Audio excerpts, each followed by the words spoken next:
Hello, and welcome to Sobercast, where we provide AA speaker meetings and workshops in podcast format. We're an ad-free podcast, and if you enjoy listening, please help us be self-supporting by visiting Sobercast.com, look for the donate link, and drop $1 or $2 into our virtual basket. We hope you enjoy the podcast. Have a great day. My name's David, and I'm an alcoholic. And as I think Kai said, my home group is A Vision for You in London on a Wednesday. And I came to the fellowship in December 1988, and I haven't had a drink since then. And the reason that I feel I haven't had a drink is that I've done my best to follow the suggestions that were given to me, which were in accordance with the principles of the AA program, and the AA program works. And in general, the result for me has been that I don't drink and I have happy days. And really, if I wanted to summarise that, that is the result. And in fact, it's better than that. It gets better steadily.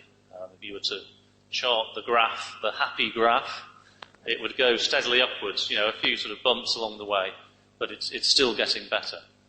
I came to AA at the age of 26, and at that point, it felt like that was the sort of the end of my life, or as good as. I've heard sort of many stories in AA, and in comparison with most, or with many, I represent what you call a high bottom. Many of the things that happen to alcoholics physically yet to happen to me. Just to sort of give you a sort of feel for how I was, I started drinking. I don't remember my first drink. I don't remember any sort of great epiphany when I had my first taste of alcohol or anything like that. But I started drinking steadily when I was 18. I went away to college, and for me, it was just, I felt as though I hadn't done all the things that 18-year-olds were supposed to have done by the time they were 18, and suddenly here I was, part of the crowd. You know, when men had jokes about what had gone on the previous evening in the next day, I knew what it was the jokes were about. I was part of it, and it's the first time I'd felt like that. And furthermore, I found in comparison with others, I was quite good at drinking as well. So it was nice to find something I was good at. And it worked for me for a few years. My recollections of my college days are still very happy ones. I don't have a great sort of history of police cells or anything like that. The nearest I got to getting a police record was when I was a student and I tried to pinch a road sign, and the police car that was parked 15 yards away I hadn't noticed just rolled down the window and shouted at me in a very bored tone to put it back. So I turned around and put the road sign back, and that was the end of my life of crime. And right up until the time I came in, I never got into any serious trouble. However, inside, I knew that there was something wrong. Steadily, I was drinking more and more. I just about scraped through each level of being a student, and more difficult each time.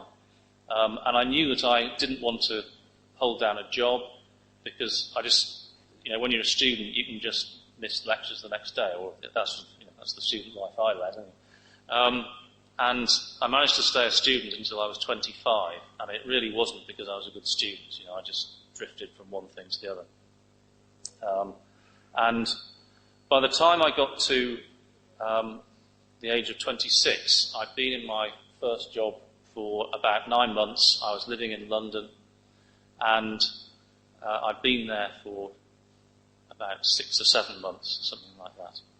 And on the face of it, I had everything that I thought was worthwhile. I had another girlfriend. I want to say another one. Not that I had a lot, but just the ones I had, I didn't have them for very long, was my history. And she was everything I wanted. I had the job that I thought was perfect, and I was miserable as anything. And I didn't know what to do.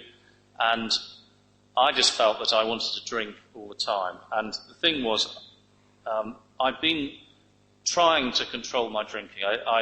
I knew that if I drank as I wanted to, I just drank till I passed out. That was fun for me. And I knew also that I couldn't do that as much as I wanted to if I was going to hang on to the sort of this semblance of normality that I had.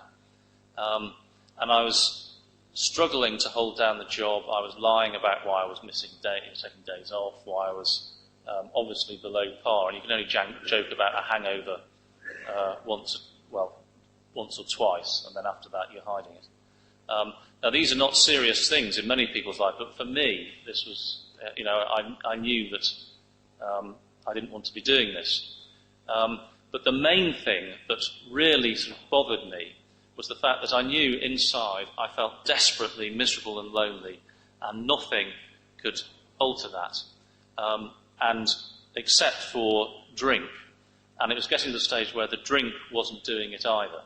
And I had this, I could see these two paths ahead of me. And one was to try and seek some sort of psychiatric help. So I thought about that. Another was actually to drink more. And I remember my last New Year's resolution before I came to AA was not to give up drinking, it was to get drunk more often. And it may seem like a sort of funny situation. All this was sort of going inside my head. I was an alcoholic who wasn't really treating the disease in either of the ways that give any sort of comfort. I wasn't drinking enough, and I certainly wasn't doing the program. And I was extremely uncomfortable. And as I say, one route was just to give up on all this responsibility, forget about trying to hang on during these periods of dead time, which were the times between when I got drunk, which just seemed to be pointless. The whole time in between, I was just thinking about the next time I could get drunk. So the answer was just give up on responsibility and just drink. And I used to go past and see people on the streets of London who obviously were in real trouble, and part of me was envious, because I thought, well, at least, they're just drinking, they don't have the responsibilities. None of these things which I have and am supposed to be working towards are giving me any satisfaction whatsoever. I simply cannot see the point. And I really did wonder whether I just expected too much from life. Perhaps life is just a lonely business, and I hadn't realised it yet. Perhaps up to this point, I'd been a hopeless idealist. That stage, I was beginning to drive people away, but I still had friends, I still had a social life, and the way that it felt to me was it didn't matter how lively the company, how entertaining the company, you'd have a laugh, but it didn't seem to affect. Deep inside, I felt bad, and it didn't really touch it. It didn't matter how intimate the relationships I had were. It didn't stop me feeling lonely. And I just didn't know what to do next. And so the drink was beginning not to work. One of the options was just drink more. Just go for it. Forget about everything. And fortunately, I had heard about Alcoholics Anonymous, and one or two people had made mention of it to me. And up to that point, I just discounted the idea. I just laughed off the idea that I had a drinking problem at all. I was always curious, though. Whenever I used to answer those sort of questionnaires you get in women's magazines in the dentist's waiting room, which is the only place I would admit to reading them. Are you an alcoholic? And you get these sort of ticks. And I always came out as an alcoholic, every single time. But I just assumed that what they were doing, this was a set-up. The government was trying to reduce the bill for the National Health Service. And so if they persuaded people they were drinking too much, then that would lower the sort of number of admissions to accidents and emergency. I just thought, well, obviously that's why they're doing it. It never occurred to me that it might actually be revealing some truth until the end. And so finally, in desperation, I just thought, I've got to do something about this. life is not meant to be this unhappy. And I thought about going to a psychiatrist or getting to some sort of self-help group. I'd heard about this therapy group in Islington. I don't know if any of you know London at all. Islington is quite a trendy area. Tony Blair lives there. I quite fancied the idea of that because that seemed sort of bohemian and arty and interesting, but it cost money and I couldn't afford it. I thought about going to my doctor, but I didn't want my health card, my national health card, stamped with mental case. That didn't suit my self-image at all. So I did the only thing which seemed open to me, which was write to somebody called Claire Rayner. Now, if I was in England, everyone would know who this person was. She is the sort of main TV agony aunt, The American version is Dear Abby. I don't know who the Danish version is, but, somebody you write to in magazines, dear, you make your name up and stick a false name at the bottom of the letter. And I told her what my problems were. And I told her that I was desperately lonely and unhappy, and the main reason was that I was male and born in Britain, and I didn't know how to express love because I was too stiff upper lip, and I wasn't emotional enough, and I never once mentioned drink. And she wrote back to me and said, this is a very common problem in Britain, and can I publish your letter? Thank goodness I made the name up, and here's a list of psychiatrists. And I looked down this list, and I just thought I can't do this. And finally, I did the right thing, which people had been suggesting to me, which is to phone up Alcoholics Anonymous. And the way that I viewed it at the time was that I just had this image. It just suddenly dawned on me, and this is the thought process at the time, that all the relationships and friendships that I had since I was 17, 18 and gone to college had been made while drunk. So I thought maybe, that being drunk is good for breaking the ice, you get to know people, but somehow it's flawed. You can only go so far, and then it stops. And you can't go the whole way and get full satisfaction. So I've got to go back to being not drunk and learn how to do it, go back to being 17 again and work my way forward from that. And the first thing to do is to give up drinking. And I imagined that what would happen is that I'd learn how to stop drinking and then develop a social life through AA where they organised theatre trips, where the coach picked you up, the coach driver sort of ushered you out, stood over the entrance to the bar, make sure you didn't go in, counted you back onto the coach, and then through that you made friends and you learned how to do it without drinking. As you can tell, I had no idea about the disease of alcoholism at all. No idea of the hopelessness of my plight. And the one thing I do remember thinking about my drinking, I tried to stop so many times, and there were two things I was aware of. One was that this drinking pattern that I had, I drank just about daily. I didn't get drunk daily, but I got drunk more often than I wanted to. But it seemed to be imposed on me from outside. I couldn't break out of it. It just seemed to be something that I did despite myself, and the harder I fought against it, inevitably I'd be back there doing it again. And the other thing was that it was getting worse, and I'd had an uncle who had died of alcoholism at the age of 43, caught pneumonia and died in 24 hours, and he weighed 5.5 stone. I don't know what that is in pounds, but he was emaciated, he was thin, and it was a tragedy. And I just had this, I could see myself going in his direction. I didn't understand the degree to which all my problems were just one problem, alcoholism. So I got to my first meeting, and I thought that I'd have to sort of explain what I was doing there. I turned up to my first meeting in a suit. I went to a meeting that was nowhere near where I lived, nowhere near where I worked. They offered the chance, I phoned the office, and they offered the chance for someone to come round to my flat in West London to have a chat with me and take me to my first meeting.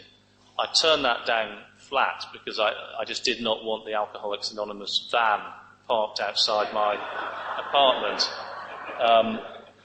What would the neighbours think? Not that they really would have cared. I was one of these people that, was promoting world peace but couldn't talk to his neighbour. The sort of person. So I eventually went to this meeting, and I was really struck by the stories of everybody. I can remember just one or two little details. Walking up to the entrance, and just at the last moment sort of hesitating and thinking, what am I doing? This can't be. And somebody said, are you looking for the AA meeting? So I said yes, and that was too late. I couldn't really back out. And it felt as though I was being sucked in. I realised that the process that was going on was that there were greeters at the door shaking my hand saying, oh, you're new. How do you know that? And come in, here's a cup of tea, sit down, somebody talk to me. There's this sort of whirl of activity. I'm 6'1" or something, but I had this impression of all these sort of faces bearing down on me, surrounding me from above, and I just couldn't escape. They seemed sincere, and if I'm honest, I just felt a little bit sorry for them. That these poor people, were so enthusiastic about this. It was so deary me. So I just went with the flow, and I listened to the story, and a lot of what I heard, of course, I listened. I was told to look for the similarities, and all I heard was differences. But I heard enough to go back to my second meeting, and it was about my second or third meeting that I heard somebody in this position here, which we call the chair in England, and it made an impression on me in a way that I hadn't, no other speaker had. She just started out by saying that Alcoholics Anonymous had saved her life. As a result of the 12 steps of Alcoholics Anonymous, she'd had a spiritual awakening. She didn't care who knew that, because this is what now made life worth living. And I'd never heard anyone talk about something like that in such a matter-of-fact, straightforward way before. I'd noticed the steps, and I'd not really registered that they would have anything to do with me. They had those scrolls. I don't know if I presume you have them in Denmark, the big sort of display scrolls with the steps on them. But she just talked about how that she'd done these things called the steps, and her life had changed. And the reason that I took notice wasn't just what she was saying, it was the way she was. You could tell either she was a complete liar, or she was a very different person from the person who'd come in. She just sparkled, and that's when I first got an idea that there was something amazing on offer here. And I just fell in with this crowd and went to the meetings that they went to. They seemed friendly, and I just developed this circuit of meetings. And I found out pretty quickly how to get what that person had got, or this is the way it was presented to me. And they just said, if you want what we have, the answer is to do the steps. And the best way to do that is to pick a sponsor. Just ask somebody who has experience of the steps themselves to show you how to do it. And get somebody, they said, who has done the steps as they are in the big book, the book Alcoholics Anonymous. The way it was explained to me was that, just to emphasise how important it was that the organisation was named after the book. It was called something else before the book was published. And they felt it was so important that that became the name of the organisation. I don't know how true that is, but it certainly made an impact on me. So that's what I did. I wanted what was on offer. I didn't really know very much about my disease at this stage. I asked somebody to help me, and we went for it. Now, I picked somebody who I didn't like particularly. He was from a different social background. He was a different age group. But people said he was a good sponsor. He had a way about him which I wanted. And I looked at his other sponsees, and he seemed to be able to pass it on to them. So I thought, well, I'll ask him. He also, it's actually, just to make a point, it's a good job that I didn't wait until I found somebody that I related to, because I'd still be waiting now. Because the truth is, I didn't relate to anybody before I did the steps. You know, there was always something wrong with everybody I met. So it would have been a lost cause from the start. So I just asked this guy, and I decided to trust him. And I heard that reference actually to the Taliban and big book Nazis. Our group's called All That and More. And it always strikes me the absurdity of the situation. I mean, I don't know, have you ever tried to make an alcoholic do anything? I mean, this is impossible. My sponsor couldn't make me do anything. I did what he said because I trusted him, because I wanted to know what he had to say, and I wanted what he was offering. And the reason I knew that if I didn't do what he suggested, that I wouldn't be following the path that he was on, and I'd be doing something else. So it just seemed to be silly. It's like, if I ask directions to, I don't know, from London to Oxford or something, and they point to the M40, and so you say, that's the road, and you say, yes, but I want to go down the M25. It's just stupid. I can only go down the route which is going to take me to what I want. And I can't blame this guy and expect him to change the information because I don't like what he's saying. So I think that is important, that the trust is accorded by the one who trusts. It cannot be demanded by any sponsor, or it can be, but it is an impossibility for any sponsor to control anyone. It just cannot be done.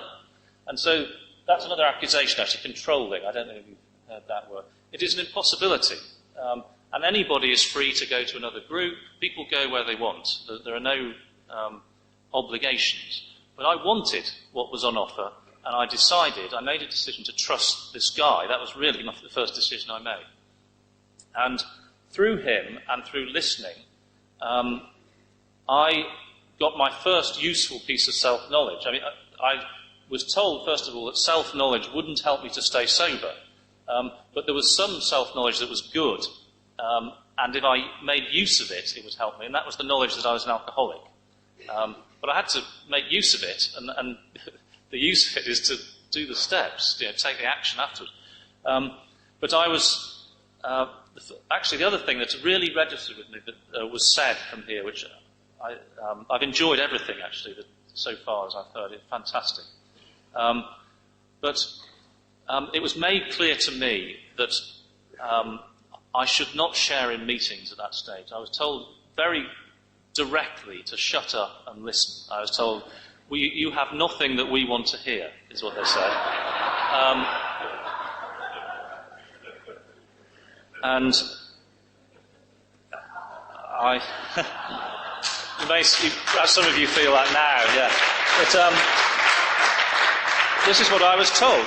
But later on, when I had some experience and some recovery, some knowledge of the AA program and the steps, which is a truth. It's not, it is just what you do to get sober. Then I was told that I must, actually, I was obliged to, for my own recovery, to carry the message. So I listened, and I have to say, actually, it was a relief. I didn't know what I was going to say. I was trying to sort of listen, copy what others said. If somebody was emotional, I tried to be emotional, and it just wasn't me. And it just felt very awkward in meetings. But to be told I didn't have to say anything was just fantastic, and I just listened.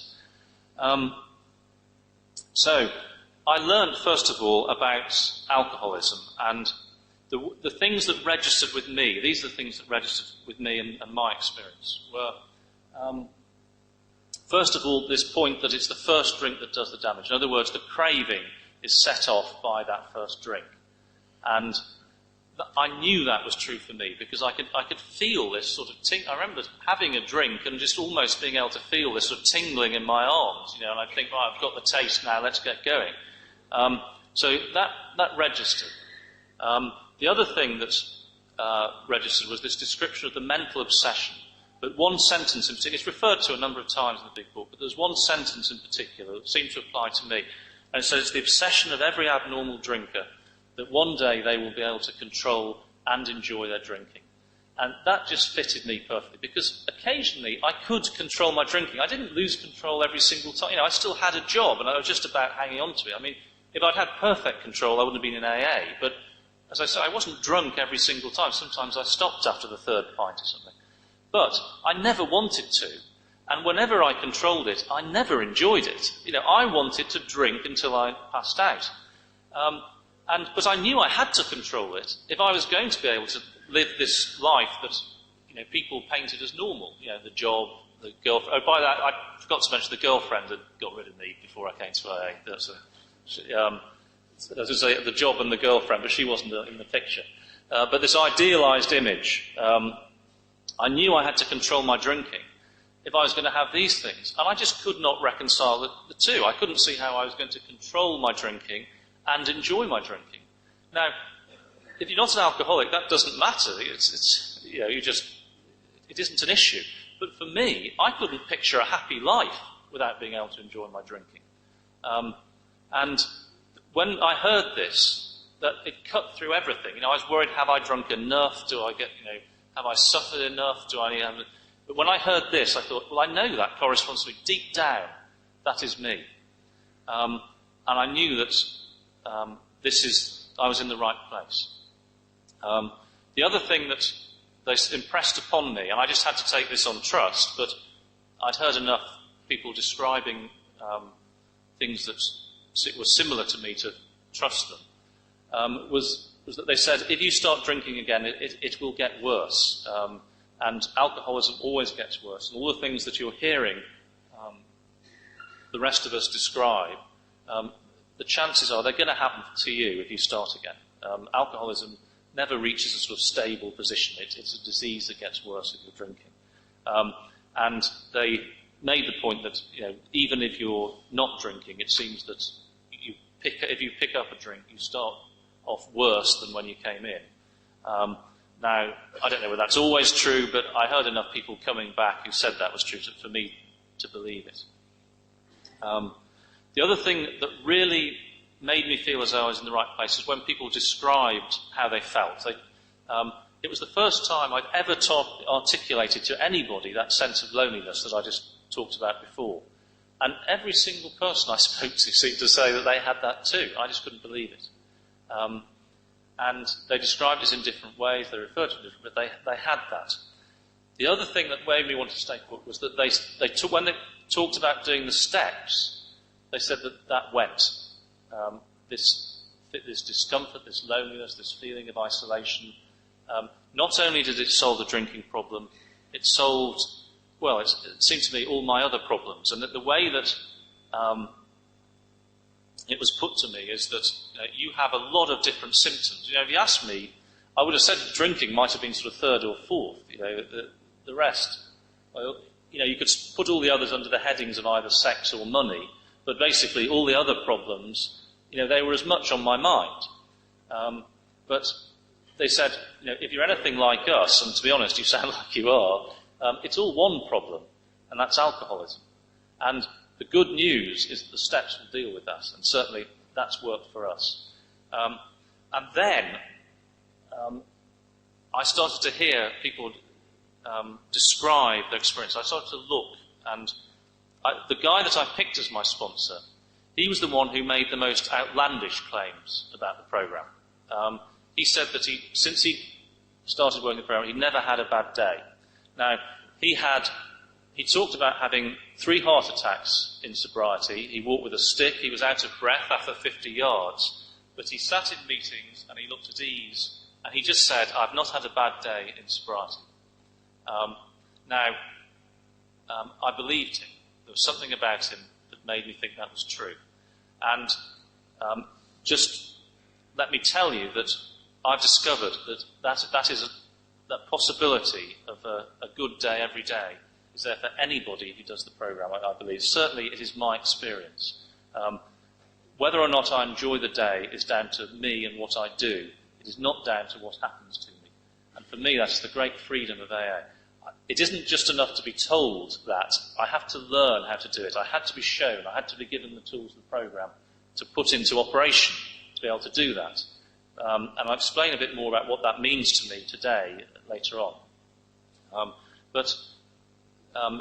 As I say, this guy made outlandish claims. He pointed to the promises in the big book and said, this isn't sort of if you're lucky. These are promises. It's a guarantee. This life is on offer. And furthermore, it's a daily programme. If you don't do these things tomorrow, you might drink. But if you do them today, you ensure that you don't drink. But also, you ensure that you get these promises. It is within your grasp if you do these things. And he told me that misery is optional. Now again, I don't know whether I believed it. I mean, part of me thought, he's probably exaggerating just to try and sell the programme to me. He's certainly well-meaning, and he's, even if it's sort of 75% true, it's worth doing. I did notice that there were others who seemed very unhappy, and some of them had been around a long time. The thing that I also noticed was that none of those people talked about doing the steps as they were laid out in the big book, Alcoholics Anonymous. So I picked somebody who had this happiness and also seemed to be able to point to a definite reason as to how he got it. As I say, I followed this course. I learnt about my disease. I accepted that I was an alcoholic. I realised that I was powerless over alcohol. Actually, I should go into that a bit. I thought initially that being powerless over alcohol meant that when I took that first drink, remember I registered with that I couldn't control my drinking. And they said, no, it's not. For them, being powerless about alcohol is not about once you've taken that first drink. It's about the bit before you take the first drink. It's saying that if you know that once you take the first drink, and it's the first drink that does the damage, and that's what caused the problem, if it was simply good enough to know, the answer is easy. Just don't take the first drink. Fine. Don't drink, go to meetings. That's the answer. But there is a problem, and they said that if you are, like us, an alcoholic, only you can decide, but if you're like us, in regard to alcohol, you are insane. You will take that first drink. You have no choice. There is nothing you on your own can do about it. Sooner or later, that time will come when you will have no mental defence and you will take the first drink. And I thought about that. I thought, because, I thought, well, I wasn't drinking constantly. And said, that's not the point. The point is that at some stage you will take the first drink. And they pointed to the person who had a long gap in their drinking and then started. And so I accepted that I was insane. I was powerless over alcohol. And from that point on, it was, in a sense, an admission of hopelessness. But I also accepted that there was hope in AA, and that hope lay in resorting to a power greater than me, a higher power. And that's what the rest of the steps were about. It's harnessing or allowing that higher power into my life so that it can save me on those occasions when otherwise I would drink.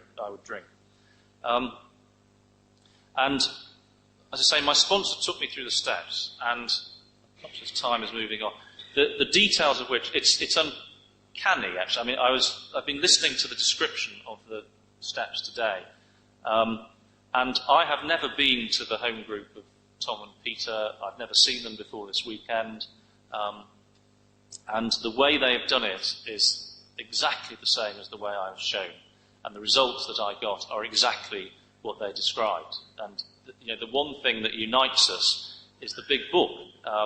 This is what was impressed upon me, that if you do what's in the big book, you will get that result.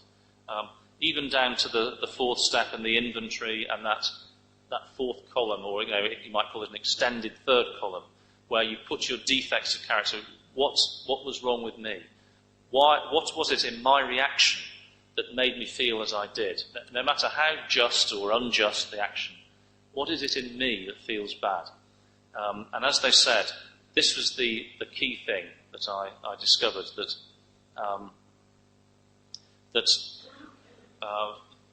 the problem was my self-centered reaction to the events that took place. And I listed every resentment I could ever remember having, some minor, some major, some against myself, some against others, some against God. I did an account of sexual conduct. I included thoughts in my head that I resentments against myself, that I thought if I ever told anybody these thoughts were whirring around in my head, I'd be locked up. And it refers to, I'm trying to keep the language delicate, but it refers to sexual conduct, both real and imaginary. And, shall we say I had rather more of the latter in my step 4. These were things that I'd never told anybody. I would not like to have admitted to it. And my sponsor did not throw me out of the room when he heard it. He just nodded and said, "You too." And in fact, I was rather insulted when at the end of it all, having sort of got all this off my chest, and at one point, by the way, he got up to make a cup of tea and said, carry on, I can hear you. So I read the stuff out. And I thought, this will be a good time to sort of revert to some sex conduct, because he won't be able to hear me in the kitchen. At which point I heard his voice go through, "Yes, speak up, I can't hear you." So I had to shout this stuff through to him. That was my 4th and 5th step, just as described. And I got that result. It was some time after the 5th step. I can't remember precisely when, but it wasn't exactly at the end of the final session, that I was just sitting in a meeting, and suddenly I noticed that loneliness and that isolation had gone. I felt part of what was going on in a way that I had never, ever, I don't think, felt before. Whenever I think that I'm having a bad day, I just remind myself of that, the change that has occurred. And as I go through this, I realise I've got to close. I'll close in a few minutes. I just want to explain. There's a number of things I should say. First of all, I'm just as powerless today as I was on the very first day. So I still have to do the sort of daily routine that I was given right at the start. Now, I sometimes hear people say that they only do the programme. I think it's a sort of affected modesty or something. I only do steps, when my back's against the wall and I'm pushed into the next one. Well, I had to face this when I was through the first 9 steps. Things were going well, and I thought, perhaps I can just coast a little bit. I'm feeling good. I don't feel bad. I don't feel like I need a drink. Do I need to keep up this effort? I heard a story of this guy who, really, I heard his mistake and I learned from it. But he drank again. And fortunately, he came back in and he said what had happened. And he said that all that had happened, the only reason he drank was he stopped doing what suggested. And he said something that was really sort of struck home with me. He said, "I didn't even get a chance to feel bad before I had a drink." We are powerless, and if I wait until my back's against the wall before I do the next step, I might be drunk first. I have to feel good to stay sober, but I have to do more. I have to carry the message. I have to go to groups to, as was explained, to offer fellowship to newcomers. If I really accept that I'm powerless, I must do these things regardless of how I feel. It's not in response to how I feel. And the other thing is that this idea of we need never have a bad day. In London, anyway, this used to cause such trouble, this guy used to say. And first of all, I would say it is my experience. But the other thing I should say is that the programme does not mean that it's not magic. It doesn't allow me to harness this force which manipulates everything to my liking. I don't suddenly have the job exactly that I want. Everything doesn't suddenly go my way. I have the sort of disappointments and difficulties that most people have in their life. But what the programme enables me to do is to respond to those with dignity and to deal with the feelings that I have in association with it. So, as I heard someone describe, I can't help the first thought that comes into my head when something happens that I don't like, and very often it is resentment, still. I think I'm a little better than I was, but I don't, sometimes I despair how resentful I get. But now, I can do something about the second thought. I can write inventory. I do step 10s daily. I can keep that stuff clear. If I'm fearful, I can remind myself that I've taken step 3. And also, I can phone a newcomer. I can go and put some service into the meeting. There are things that I can do so that I don't need to feel bad about what's happening. And this is true even for sort of major things, deaths in the family. It doesn't mean that suddenly I'm pleased that this has happened. It doesn't mean that, I'm sort of dancing down the aisle at the funeral. What it does mean is that I, rather than feeling self-pity and thinking this is happening to me, poor me, how could I'm feeling compassion and love for those affected. I'm able to be useful. And the bond of love between myself and those around me strengthens, even in adversity. And as they say, it's a design for living that works, even in rough going. And that is the truth for me. But it's a choice that I make. I have to choose each day to do these things. I'm amazed that I filled the time. I can't believe it. I'll stop there. Thank you very much. Yeah.